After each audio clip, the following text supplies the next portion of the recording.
Hello students, I hope you all are fine at home. Student, as you know, we are working from home. That is why we are providing you online classes on behalf of St. Angel's Public School, Bagpat. Student, today here we go with chapter 6.3 of English main course book of class 8.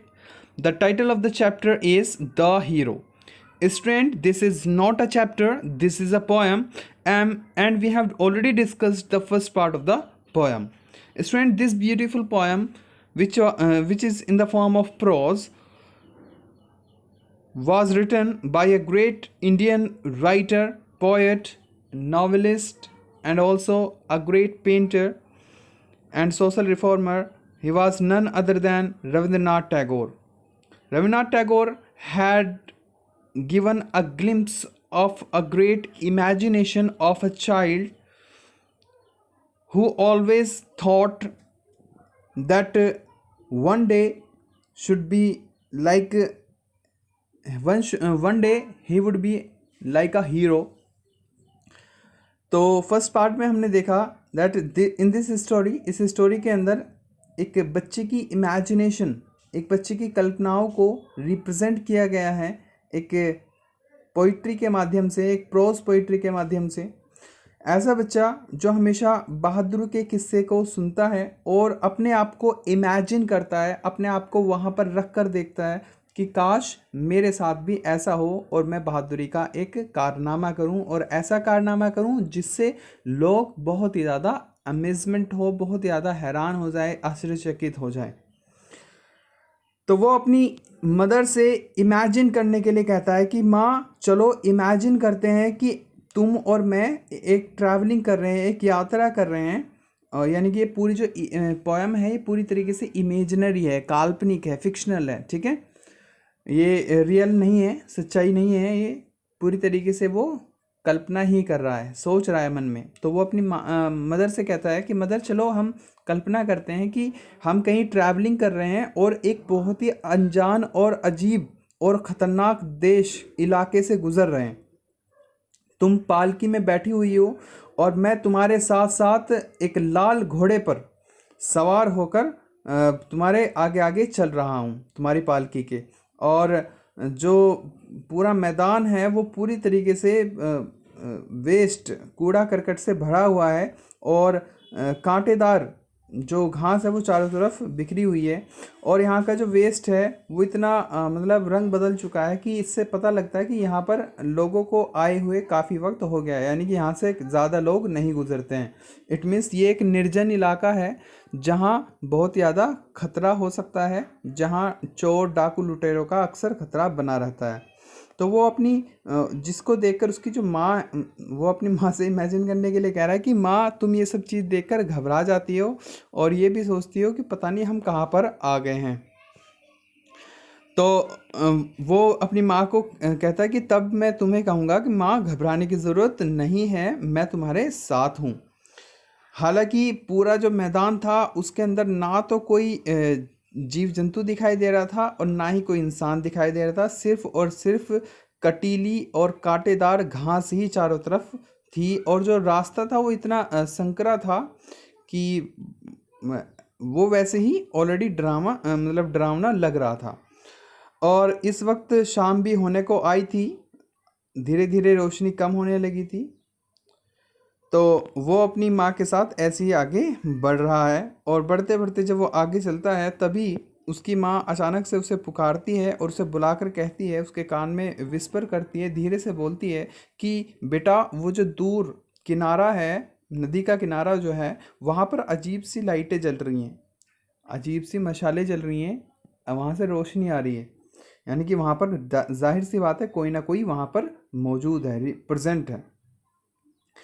अब ये it was the first part, ये first part में discussion होता है माँ बेटे के बीच। Now here we go with the part second of this beautiful poem. So let's start, we are going to explain it line by line, so please pay attention everyone.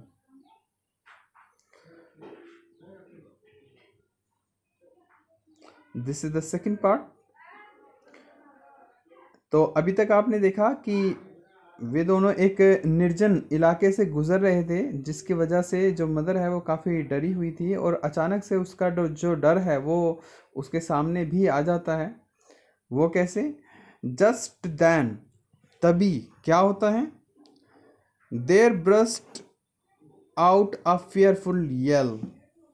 L means होता है पुकार, एक आवाज़।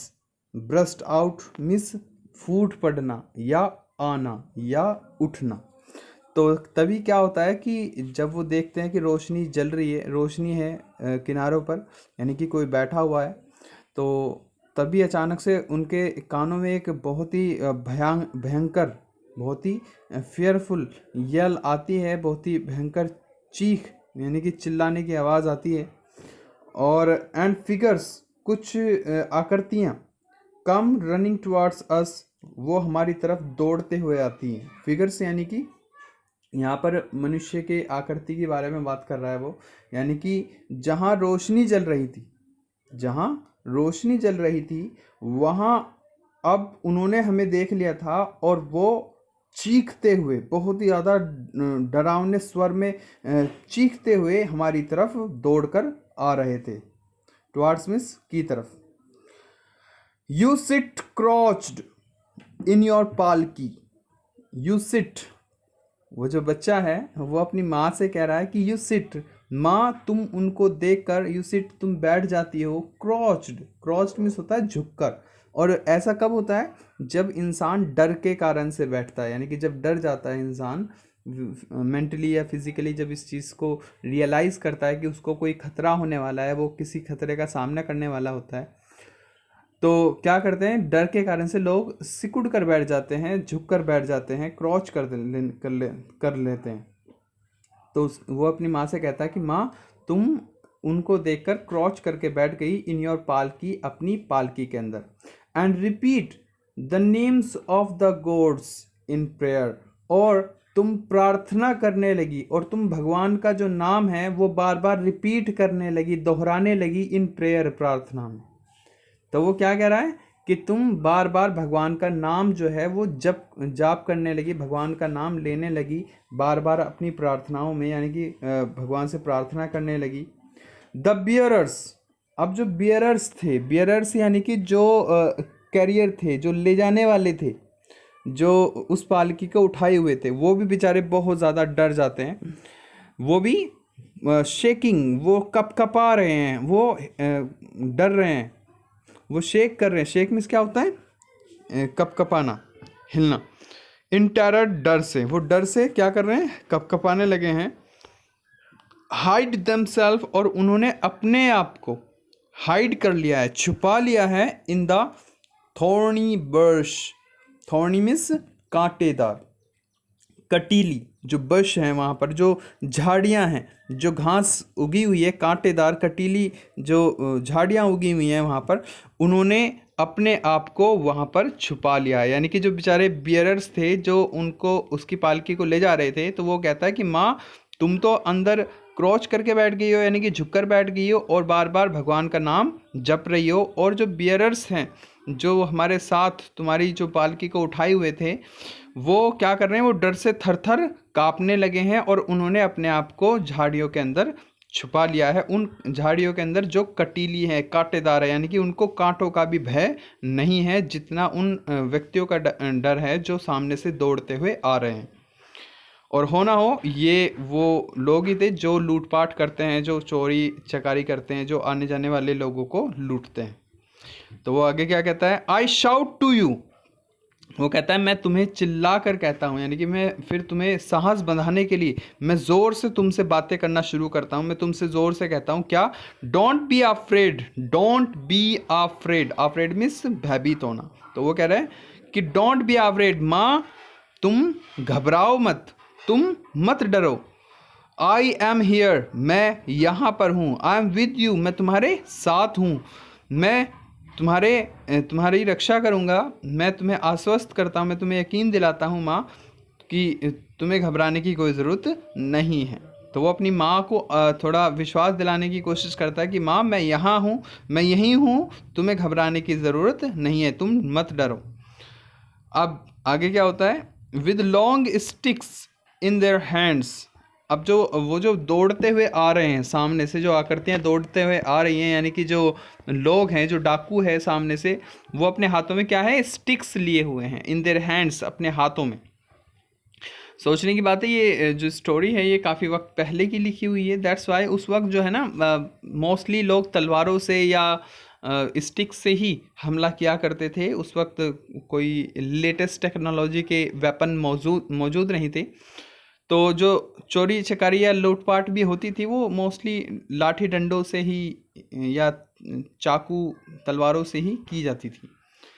तो वो उनके बारे में बता रहा है कि जो लोग हमारी तरफ भागते हुए आ रहे थे वो कैसे थे, विद लॉन्ग स्टिक्स, उनके हाथों में लंबे लंबे डंडे थे, वो लाठियां लिए हुए थे, इन देयर हैंड्स, अपने हाथों में, and hair are all wild, और उनके जो बाल थे वो पूरी तरीके से बिखरे हुए थे, ऑल वाइल्ड, पूरी तरीके से जानवरों की तरह बिखरे हुए थे, अबाउट देयर हेड्स, उनके सरों पर, यानी कि जो उनके बाल थे वो पूरी तरीके से चारों तरफ बिखरे हुए थे। ऐसा लग रहा था जैसे वो पूरी तरीके से वाइल्ड हो, पूरी तरीके से जानवर हो, जंगली हो।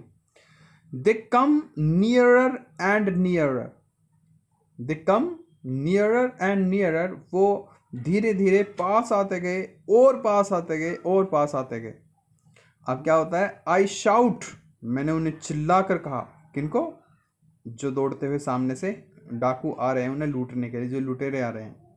तो वो कहता है उन्हें, हैव अ केयर, ध्यान रखो, सावधान हो जाओ, यू विलेंस, विलेंस यानी कि दुश्मनों को कह रहा है, वो शत्रुओं को कह रहा है कि शत्रुओं तुम सावधान हो जाओ, तुम ख्याल रखो। वो उन्हें धमकी देते हुए, उनको वार्न करते हुए, उनको चेतावनी देते हुए ये बात कहता है, वन स्टेप मोर, एक और अगर कदम तुमने रखा, यू आर डेड मैन, तो तुम मृत व्यक्तियों में तुम्हारी गिनती होगी, तुम मृत व्यक्ति बन जाओगे, यानी कि तुम मारे जाओगे।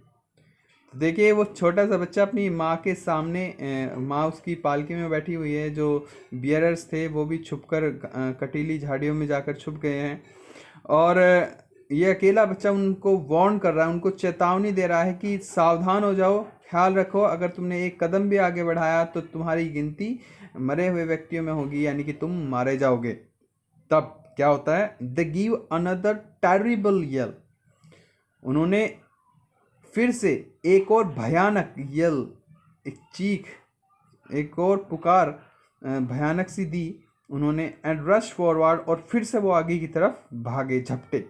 रश फॉरवर्ड यानी कि आगे की तरफ झपटना, बहुत तेजी के साथ भागना।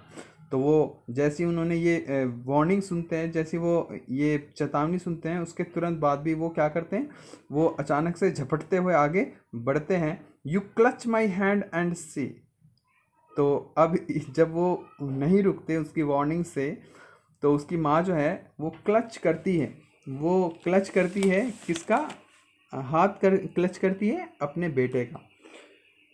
ये कौन कह रहा है, वो लड़का कह रहा है अपनी माँ से, यू क्लच माई हैंड, तुमने मेरे हाथ को आराम से क्या किया, कब्जे में ले लिया, क्लच कर लिया, पकड़ लिया, एंड से, और कहा, डियर बॉय, प्यारे लड़के यानी कि प्यारे बेटे, फॉर हेवन सेक, भगवान के लिए या ऊपर वाले के लिए, कीप अवे फ्रॉम दैम, उनसे दूर रहो, उनसे दूर चले जाओ।